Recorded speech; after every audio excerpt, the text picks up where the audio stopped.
रामानंदाचार्य जी ने उस बालिका को पुष्प दे दिए और कह दिया पुत्रवान भव, और वो तो बाल विधवा रोती हुई दौड़ी गई। रामानंदाचार्य जी बोले वाणी निकली है, पूर्ण तो होगी, अब कैसे होगी ये ठाकुर जी जाने। यहां लक्ष्मी नारायण भगवान वैकुंठ में बैठे थे और उनमें आपस में चर्चा हुई कि मानव कल्याण के लिए पृथ्वी पर किसी को भेजना चाहिए, किसको भेजें, कहां भेजें। तो लक्ष्मी जी से कहा आप थोड़ा चयन करके आओ। बंधुओं एक बात सुनिएगा, बहुत बड़ी बात कह रहे हैं, पते की बात, ध्यान से सुनिएगा।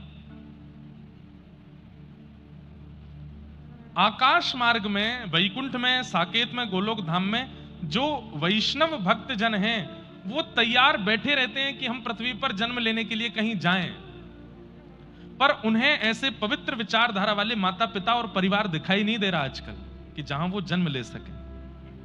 समझ रहे हैं हमारी बात को? घरों से पवित्रता चली गई, विचारों से पवित्रता चली गई, लोगों के जीवन से पवित्रता चली गई। इतने अपवित्र आचरण में लोग जीव सब आ गए हैं कि अब आचार्य रूप को जन्म लेने की इच्छा तो हो रही है, पर उनको ऐसा पवित्र कुल मिल नहीं रहा है जहां वो जन्म ले सके। इसलिए मन को, बुद्धि को, घर को पवित्र कीजिए ताकि कोई आचार्य आपके परिवार को चुन ले और आपके घर के बालकों के विवाह के उपरांत जब उनके गर्भ में कोई संतान आवे तो वो कोई आचार्य ही आवे वक्त पृथ्वी पर, जिनका दर्शन, जिनका स्पर्श, जिनका प्रणाम हमें पवित्र करता हो। तो लक्ष्मी जी को ठाकुर जी ने कहा आप पृथ्वी पर जाइए, देख करके आइए, कोई उचित परिवार हो तो वहां मैं अपने किसी भक्त को भेजूं। तब लक्ष्मी जी भ्रमण करते करते करते करते काशी पहुंची। काशी में श्री रामानंदाचार्य भगवान विराजमान थे। लक्ष्मी जी के आते ही उन्होंने कैंकर्य किया, प्रणाम किया और कहा बड़े चिंतित हो आप, क्या बात है? तो रामानंदाचार्य जी बोले पराम्बा जगदम्बा श्री लक्ष्मी जी, मैं ये तो नहीं कहूंगा कि मुझसे एक अपराध हुआ, पर एक ऐसी घटना आज सुबह सुबह हो गई है कि मुझे लग रहा है वो घटना पूरी कैसे होगी। बोले क्यों? बोले एक बाल विधवा कन्या मेरे पास आई थी, मैं उसे पहचान नहीं पाया और मेरे मुख से निकल गया कि पुत्रवती भव, अब कैसे पुत्र होगा?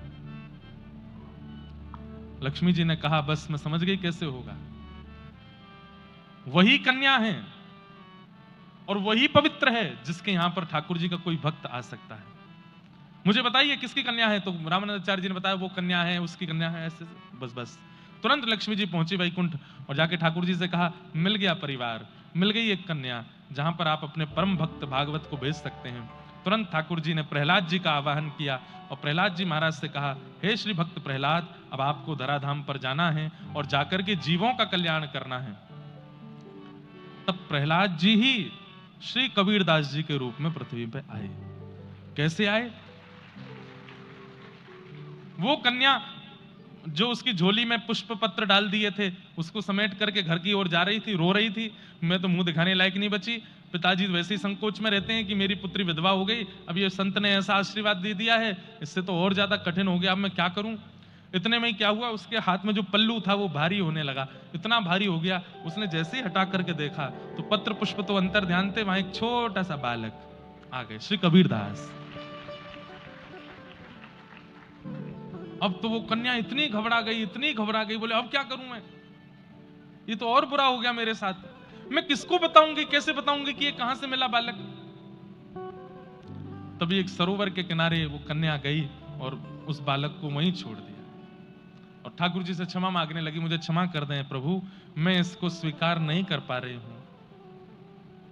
सरोवर के किनारे छोड़ करके दया तो आ रही थी, लेकिन लोक लाज, सबसे बड़ा रोग क्या कहेंगे लोग, किस किसको सत्य बताती घूमूंगी, क्योंकि लोगों को तो उतना ही समझना है जितनी उनकी बुद्धि है। आप कितना भी सत्य बताते, आज के लोगों को सत्य सुनना प्रिय नहीं है, आज के लोगों को वो सुनना प्रिय है जिससे उनके मन का मनोरंजन हो जाए। ऐसे हैं लोग। तो कन्या ने विचार किया कि अगर मैं इस बालक को लेकर के गई, मैं कितना भी बोलूंगी कि रामानंदाचार्य जी ने आशीर्वाद देकर के दिया, पत्र पुष्प दिए, ये अपने आप बालक आ गया, कोई नहीं मानेगा। छोड़ दिया, एक सरोवर के तट पर छोड़ दिया। वो बालक गिरता गिरता गिरता सरोवर में जा गिरा। तभी एक कमल प्रकट हुआ, कमल के ऊपर वो बालक आ गया, सर्पों ने आकर के उस कमल को घेर लिया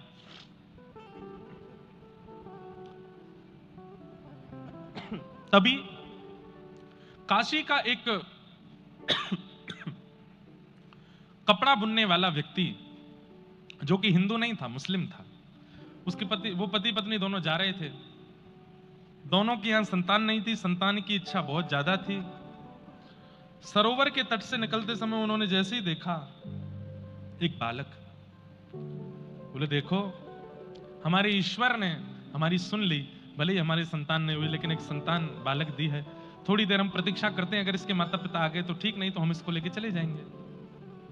प्रतीक्षा की, कोई नहीं आया तो उस बालक को लेकर के वे दोनों दंपति चले गए और उसका नाम कबीर रखा। कबीर ईश्वर के द्वारा जो प्रदत्त है वो कबीर है। बाल्यकाल से ही दिव्य चेष्टा, दूध पान नहीं किया। क्यों नहीं किया? क्योंकि मां को दुग्ध आता नहीं था और घर में भेड़ बकरियां थी। मुसलमान का घर था तो वहां कोई गैया और ये तो थे नहीं, तो उनका भी दूध नहीं पिया, भेड़ बकरियों का भी। मुख खोलते ही नहीं थे, बस नेत्र बंद, मुख बंद, और बस बैठे बैठे बस श्वास चल रही है छोटे से बालक की। माता बड़ी घबराहट में आ गई, बोले ये कुछ खाता पीता नहीं है, इसको कोई नजर गुजर तो नहीं लगी। मौलवी के पास लेकर के गए, मौलवी से जाकर के कहा आप थोड़ा झाड़ फूंक कर दो। मौलवी ने झाड़ फूंक कर दिया, फिर भी खान पान शुरू नहीं हुआ। तो उन्होंने कहा तुमको कहां से मिला बालक? तुम्हारा ही बालक है? बोले नहीं हमारा तो नहीं है, ऐसे ऐसे हमको तो एक सरोवर पे मिला। बोले हो ना हो ये किसी हिंदू का बालक है, और हो ना हो किसी तपस्या से प्रकट हुआ बालक है, इसको पवित्र वस्तु सेवन का शायद अधिकार है। तुम एक काम करो, किसी हिंदू के घर से शुद्ध वेद लक्षणा गौ माता का दुग्ध और उनके भगवान का भोग लगाया हुआ लेके आके पिलाना है इसको, पीता है कि नहीं। तो कोई जानकार हिंदू थे, उनके घर जाके कहा कि आप शुद्ध गैया का दूध का भोग लगा के हमको दो। तो हिंदू भी आश्चर्य में पड़ गए, हमारे भगवान का लगा हुआ भोग तुम क्यों पियोगे? बोले कि कुछ काम है जरूरी। तो ठीक है, गैया का दुग्ध उसका भोग लगा करके जब दिया तो दोनों पति पत्नी ने जाकर के जैसे ही कबीरदास जी के सन्मुख पधराया, नेत्र भी खुल गए, आंख प्रसन्न हो गए और तुरंत उस दुग्ध का पान कर लिया। पहली बार दुग्ध पान किया, मतलब स्वामी जी के भाव से। तो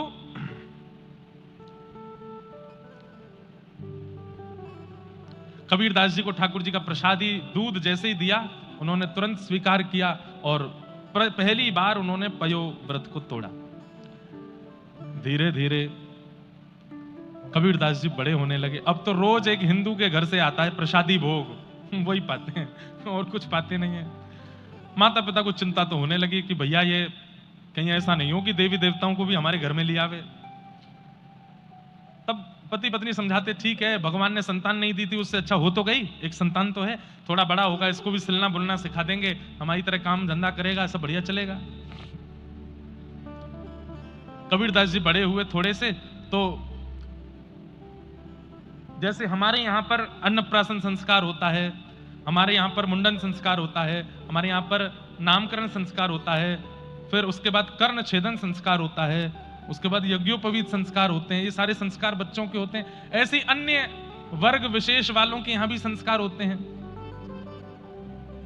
संस्कार तो नहीं कहेंगे, पता नहीं क्या ही होता है वो। तो एक उनके यहाँ की पद्धति से कुछ होना था, और वो जब तक नहीं होता तब तक उसको पूर्ण मुसलमान नहीं मानते। तो वो करवाने के लिए किसी मौलवी जी को बुलवाया, बोले कि आप कर दीजिए।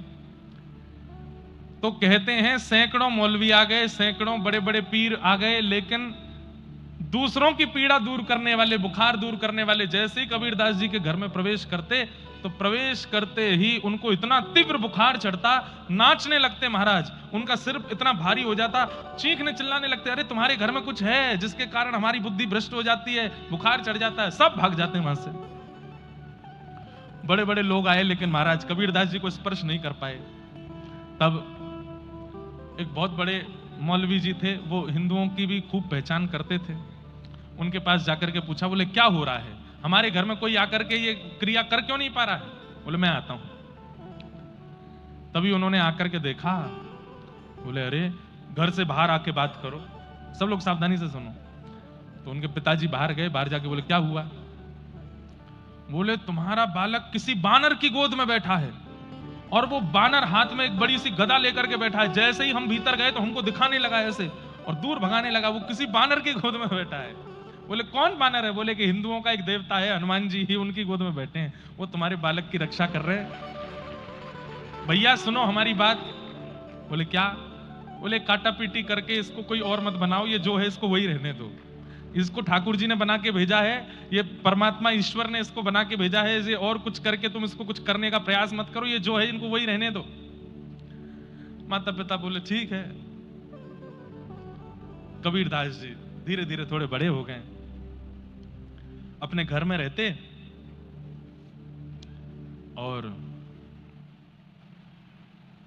कभी कभी ध्यान लगाने के लिए बैठ जाते। एक दिन माता जी चक्की पीस रही थी, उसमें गेहूं डाल रही थी।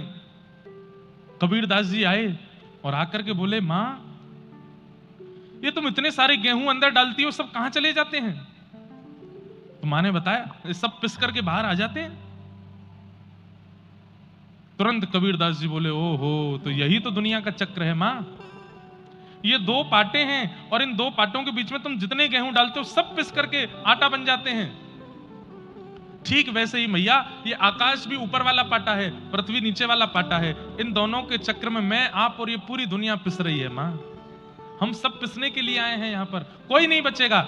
एक दाना भी अगर इस पाटे के अंदर चला जाता है तो पिस करके ही निकलता है। पिसना मतलब दुख, दारिद्र, संकट, कष्ट ये होंगे ही होंगे जीवन में। जन्म लिया है पृथ्वी पर और इनसे कोई बचा हुआ है ऐसा कोई व्यक्ति नहीं हो सकता।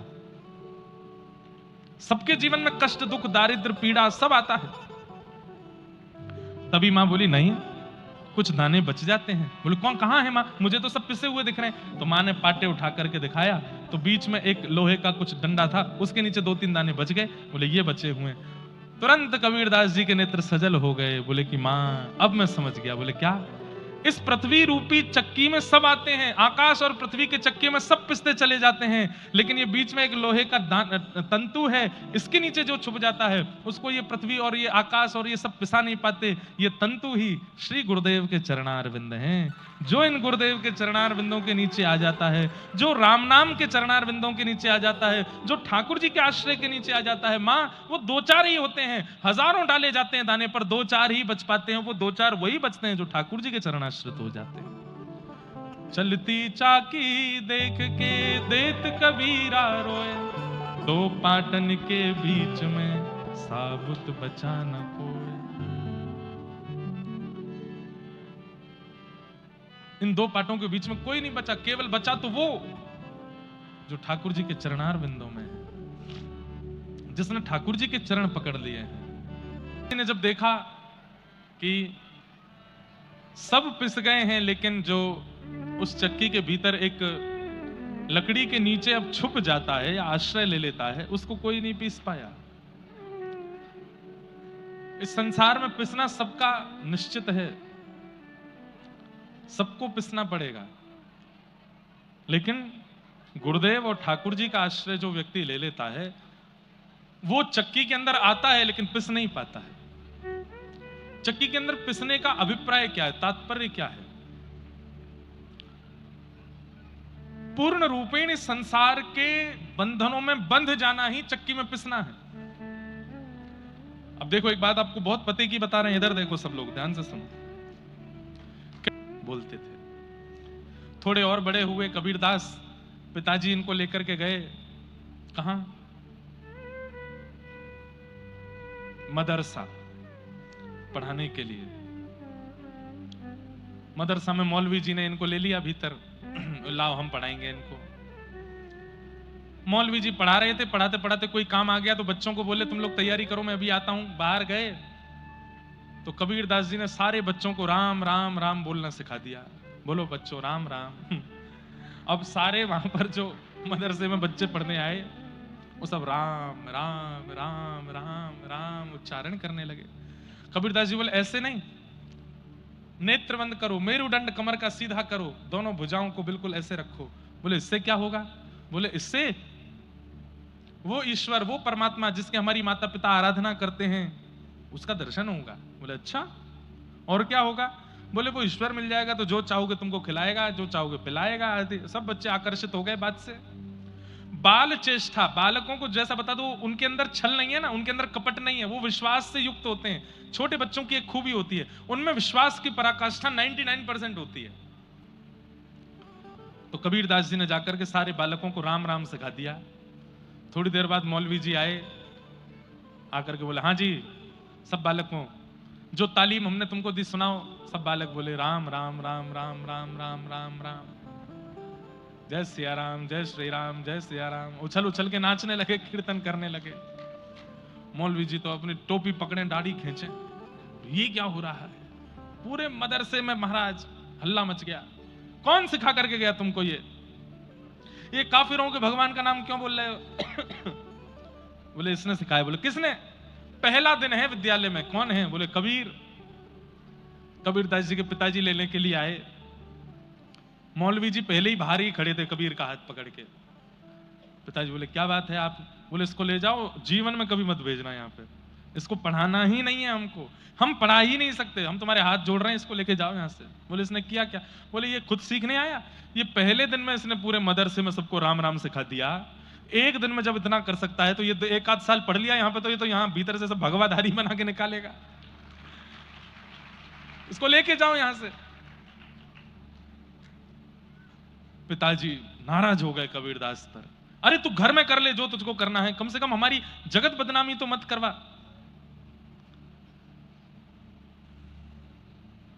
घर में आके मां ने समझाया, खूब डांटा। बोले क्यों करता है तू? तुझे क्यों नहीं समझ में आता? ये अच्छी बात नहीं है जो तू कर रहा है। कबीरदास के नेत्रों में आंसू आ गए। बोले कि आप दोनों मेरी एक बात सुन लीजिए, मैं इसके बाद स्पष्टीकरण नहीं दूंगा। क्या?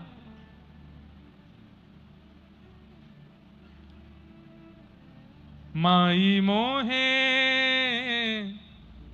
एक राम सौ काम, माई मोहे एक राम सौ काम, झूठो है सारा जग कितना झूठा है, सारा जग कितना झूठा है, सारा जग कितना झूठा है, सारा जग कितना यहाँ नहीं है कोई अपना, यहाँ नहीं है कोई अपना, माई मेरे एक राम सौ काम, माई मेरे एक राम सौ काम। जब कबीरदास से बोलने लगे, खड़ी खड़ी इनकी मां रोने लगी और वो बात मुख से निकलने लगी जो कभी कोई मां अपने बालक के लिए नहीं सोच सकती। क्या? ये दो अक्षर तेरे मुख से निकलते हैं तो मेरे मन में आता कबीर कि तू मर क्यों नहीं जाता, तू जीवित क्यों है? ऐसा बालक क्यों है हमारे घर में जो ऐसी बात करता है? थाड़ी रोए कबीर की मैया, थाड़ी रोए कबीर की मैया, थाड़ी रोए कबीर की मैया, थाड़ी रोए कबीर की मैया। और क्या कहे? ए लड़का क्यों जीवे खुदैया, ये लड़का क्यों जीवे खुदैया। अरे ये जीता क्यों है? इसके प्राण क्यों नहीं चले जाते? इसके बचपन से अब तक सब ऐसे कारनामे करता है, राम बचता है। इसके पास कोई मौलवी आने में डरते हैं, क्यों? कहते हैं कोई बानर की गोद में बैठता है। अरे कुछ भी खाता पीता नहीं है, हिंदुओं के घर से उनके देवताओं को भोग लगा करके लाओ, वो खाता है, वही पीता है। कहत कबीर सुनोरी मैया, कहत कबीर सुनोरी मैया, देवन हारा त्रिभुवन राय, देवन हारा त्रिभुवन राय। अरे मैया मेरे चित्त में कौन बैठा है? बोले त्रिभुवन राय। राय कहते हैं राजा को। इस त्रिभुवन का राजा मेरे चित्त में बैठा है, उससे बड़े बड़े देवता हार गए तो आप तो एक मैया हो बस। वो जिसके चित्त में बैठ जाते हैं उसकी विजय निश्चित है मां। मेरे चित्त में राम बैठे, अब वो नहीं जाएंगे यहां से।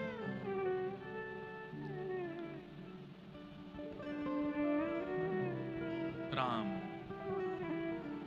ऐसे श्री कबीरदास बाल्यकाल में ही ठाकुर जी के हो गए। क्यों?